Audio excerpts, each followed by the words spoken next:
Esse é o nosso resumo sobre o tecido ósseo.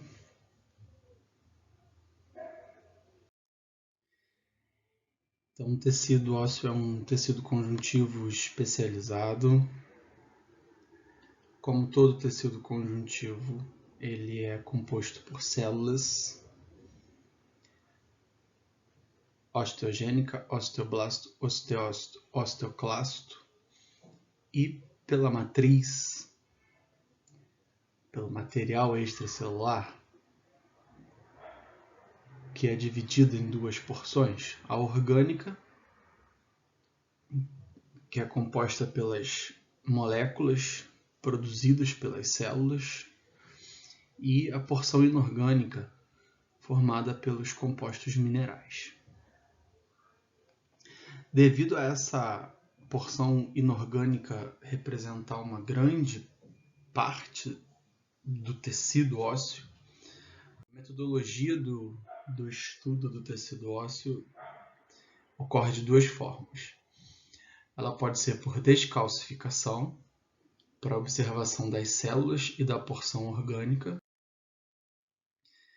Então, nessa metodologia, a gente tem a observação de todos os componentes orgânicos, porque a parte mineral é retirada, já que o tecido é tratado com substâncias desmineralizantes. E a outra metodologia é o desgaste para a observação da porção mineral, então a parte orgânica é deixada para ser degradada, decomposta, então não há a presença de células e nem do material orgânico, apenas da porção inorgânica. Bem, se é um tecido conjuntivo especializado, o tecido ósseo tem origem mesenquimal, né? Então a célula mesenquimal vai dar origem à célula osteogênica, que é a célula primordial, né? A célula de reserva do tecido ósseo, mais simples, sem atividade sintetizante, que ao se tornar ativa vai se transformar em osteoblasto, a partir do momento que começa a produzir os componentes orgânicos da matriz.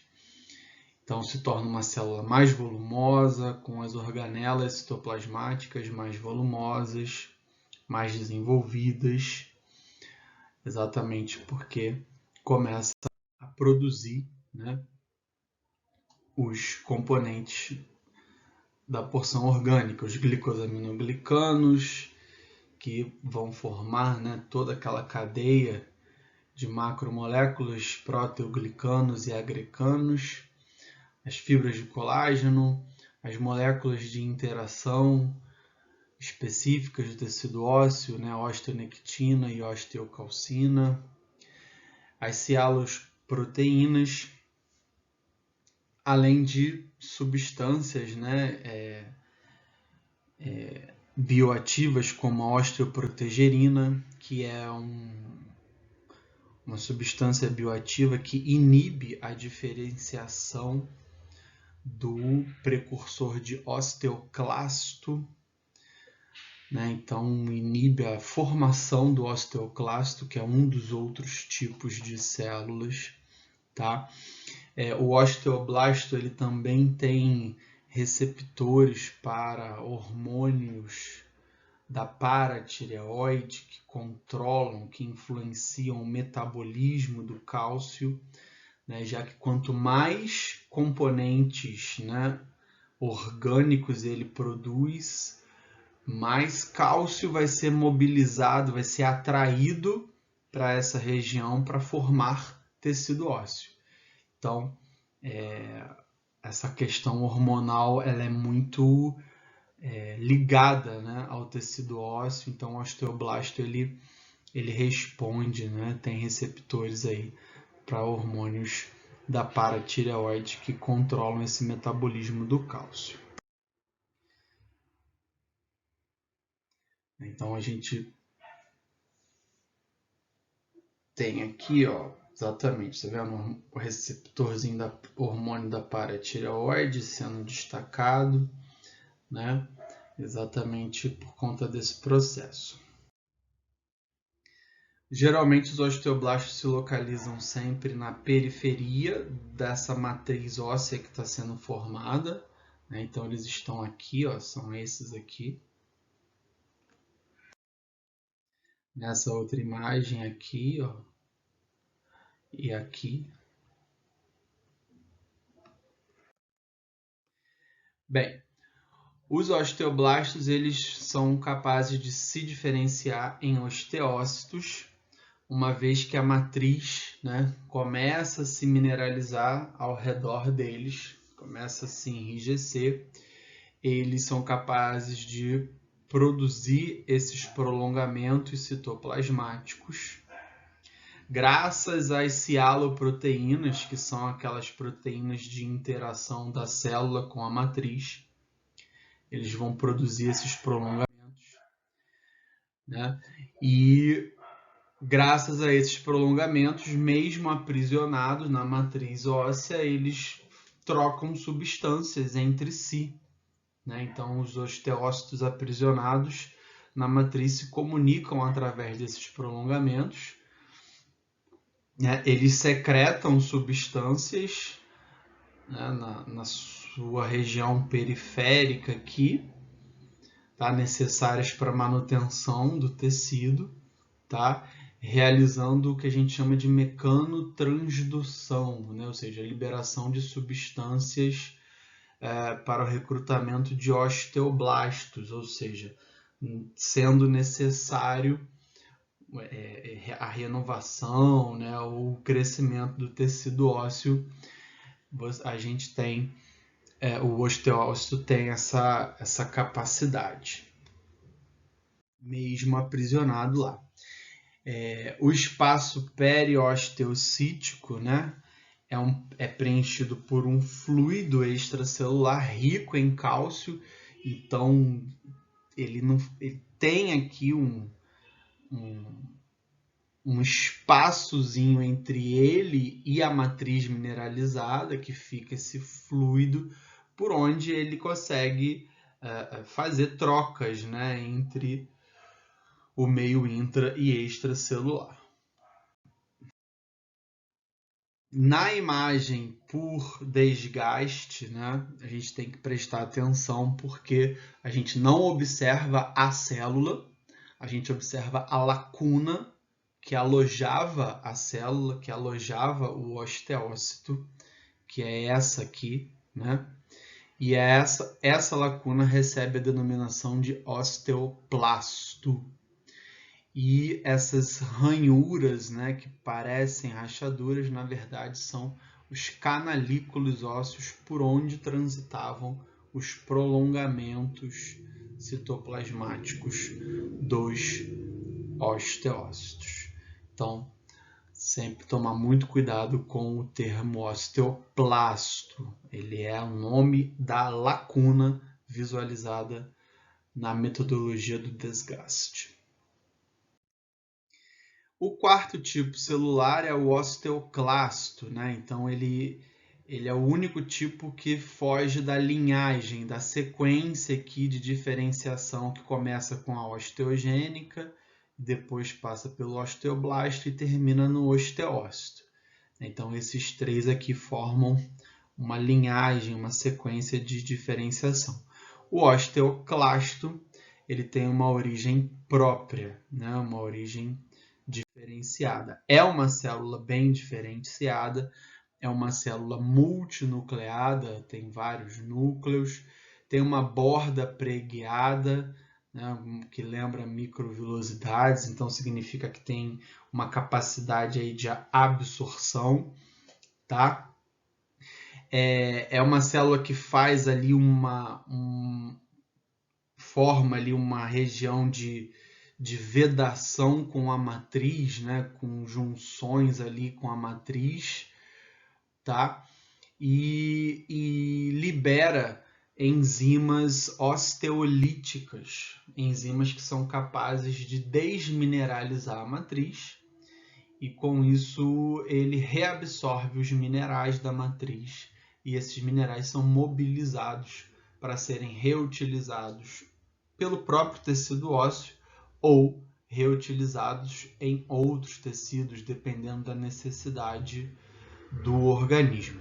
Então, é uma célula com essa função de desmineralizar a matriz óssea, mobilizando os minerais para serem utilizados de acordo com as necessidades do organismo.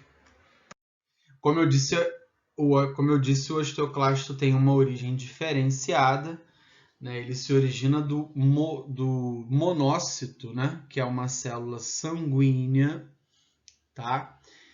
Esse monócito ele migra para o tecido ósseo, tá?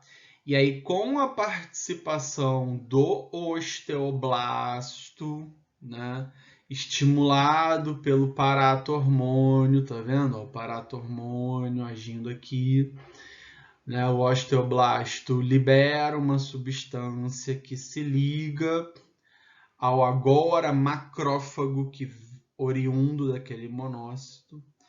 E aí, essa substância, esse ligante proveniente do osteoblasto vai induzir o início do processo de diferenciação do macrófago em osteoclasto, tá?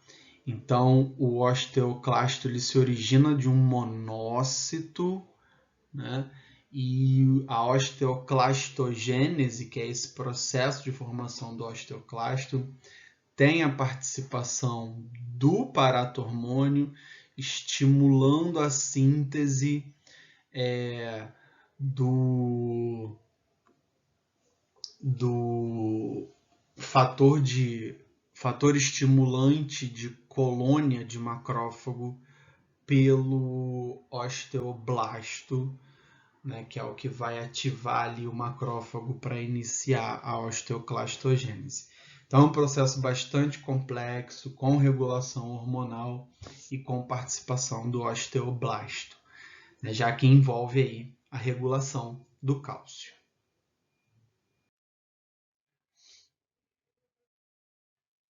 E aqui temos imagem de um osteoclasto, degradando essa região óssea. Bem, o tecido ósseo ele tem duas classificações, que corroboram aí, com as regiões anatômicas dos ossos, que são o osso compacto e o osso esponjoso. O tecido ósseo esponjoso ou trabecular é o tecido ósseo encontrado na região de osso esponjoso, então essa região aqui. Esse tecido ósseo esponjoso ele é formado por trabéculas ósseas, que são essas projeções ósseas irregulares.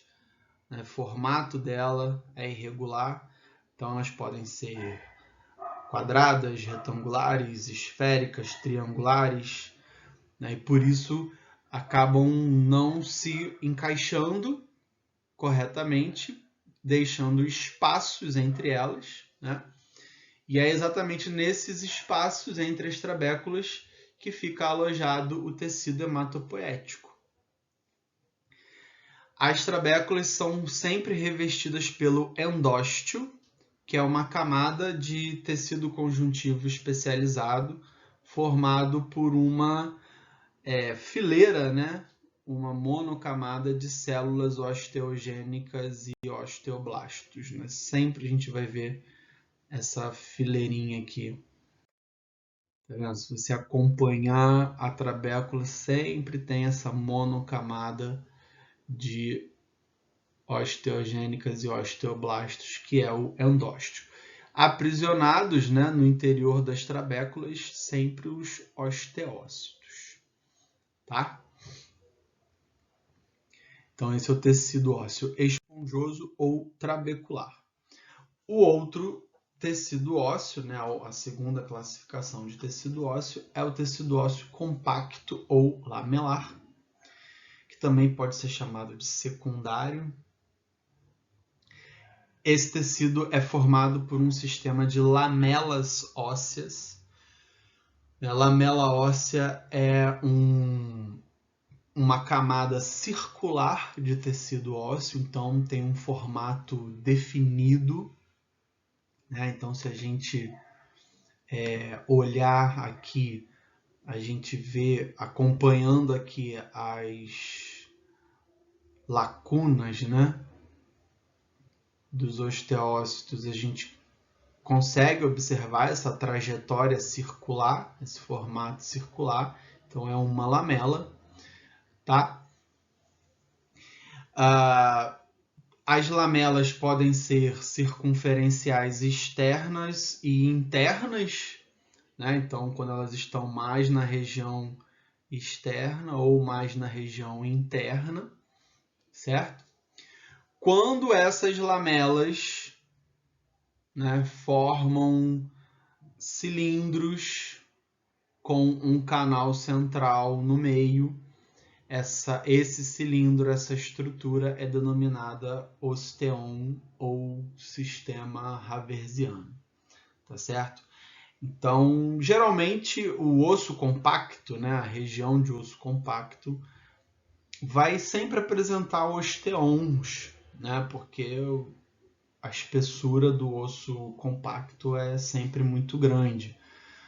Mas o componente, né, a organização principal do tecido ósseo compacto são as lamelas ósseas, né? Essa estrutura, essa camada esférica de tecido ósseo.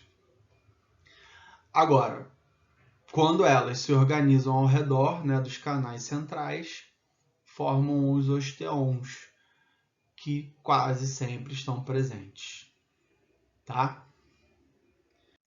Aqui nós vemos, né, vários osteons, né, o canal central está sempre aqui no meio, por onde passam vasos sanguíneos e nervos. Os osteons, né, eles se formam sempre no sentido longitudinal do osso, né, consequentemente os vasos transitam no sentido longitudinal, mas há sempre a necessidade da comunicação transversal entre esses vasos. Então, há sempre a comunicação entre osteons que estejam paralelos, né, um do lado do outro. E aí a gente observa esse canal de comunicação que é chamado de canal de Volkmann. Bem, todo tecido ósseo ele se origina a partir de dois processos de ossificação. O primeiro deles é a ossificação endoconjuntiva, ou também pode ser chamada de intramembranosa, né? Então, esse processo ele ocorre a partir de uma região de tecido conjuntivo. Daí o nome endoconjuntiva, né? Dentro do conjuntivo. Então, nessa região de tecido conjuntivo, células mesenquimais se transformam em osteoblastos.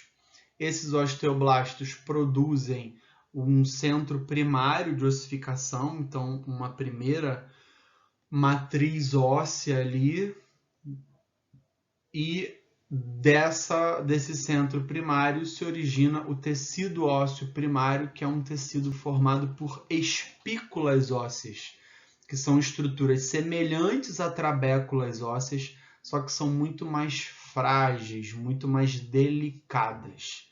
Ainda não é o tecido ósseo trabecular definitivo, é um tecido ósseo primário, é o primeiro a ser formado, tá? Esse tipo de ossificação ele é, por exemplo, o processo de formação dos ossos do neurocrânio, né? O osso frontal, o osso parietal, por exemplo. Então aqui, ó, são as espículas ósseas, tá vendo? Tecido ósseo primário. Então são lâminas, né? Projeções ósseas irregulares, então lembra bastante as trabéculas, só que comparando com já um tecido ósseo trabecular formado, esse tecido aí ele é muito mais frágil, essas espículas são muito mais finas e delicadas. Elas ainda vão evoluir, vão encorpar, né, se desenvolver muito mais para virar ou o trabecular ou o compacto, né? Essa região aí vai dar origem aos dois para virar um osso definitivo. E o segundo processo de ossificação é a ossificação endocondral, que é o processo que ocorre a partir de um molde de cartilagem hialina.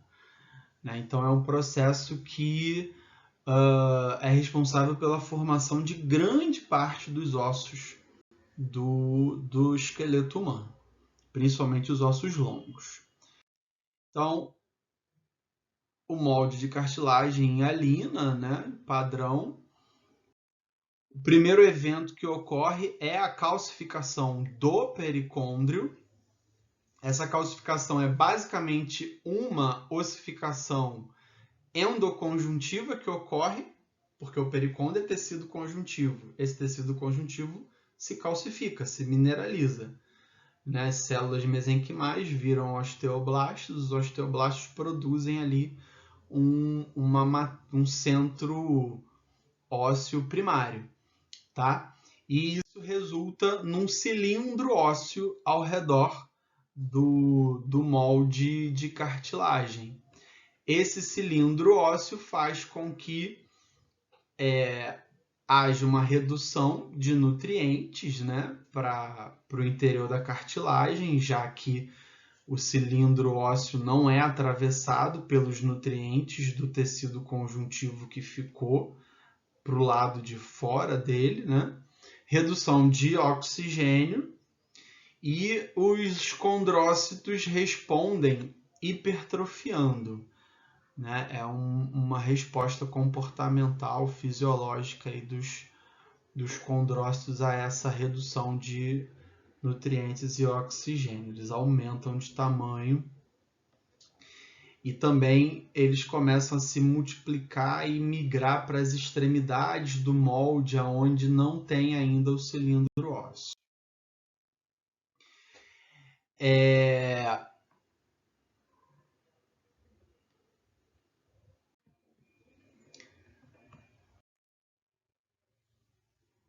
Desse tecido conjuntivo aqui, né, que agora passa a ser chamado de periósteo, é que se originam as células osteogênicas, né, que vão invadir, né, o molde de cartilagem, tá? E vão se transformar em osteoblastos. Esses osteoblastos passam a secretar a matriz óssea, né? Então começa a ocorrer a calcificação desse molde de cartilagem. E os condrócitos hipertrofiados, eles passam a secretar o colágeno tipo 10, que é um colágeno que acaba tendo uma maior afinidade pelo mineral de cálcio, o que agiliza ainda mais a mineralização da matriz. Então, reparem que não há uma transformação das células cartilaginosas em células ósseas. As células ósseas são provenientes das células osteogênicas desse periósteo que se formou externamente.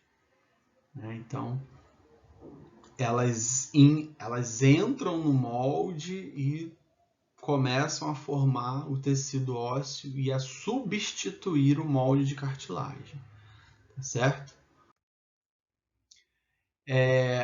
Além do colágeno tipo 10, os condrócitos hipertrofiados também sintetizam o fator de crescimento de endotélio vascular, o que ajuda na vascularização desse tecido ósseo que está se formando. E os condrócitos mais distantes dessa região central aqui do molde, que está mais mineralizada, eles vão se multiplicando, né, se dividindo, fugindo, literalmente, e com isso o molde que está se mineralizando ele vai se alongando. Exatamente o que faz com que esse processo seja bastante importante na formação dos ossos longos. Tá? Mas depois de um tempo, as extremidades do molde também passam a receber células osteogênicas do periósteo, né? Então surgem mais 2 centros de ossificação, um em cada extremidade, né? E aí, entre os centros de ossificação, né, das extremidades, que são secundários, e o centro de ossificação primário, forma-se aqui uma placa de cartilagem, né, que é conhecida como a cartilagem epifisária. E essa cartilagem epifisária ela vai perdurar durante toda a fase de crescimento dos ossos longos, toda a infância, né? Enquanto houver fase de crescimento. Tá?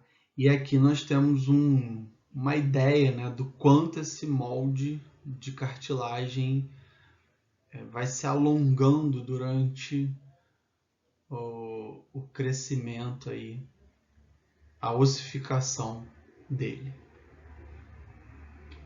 Com isso a gente encerra o nosso resumo de tecido ósseo e ossificação.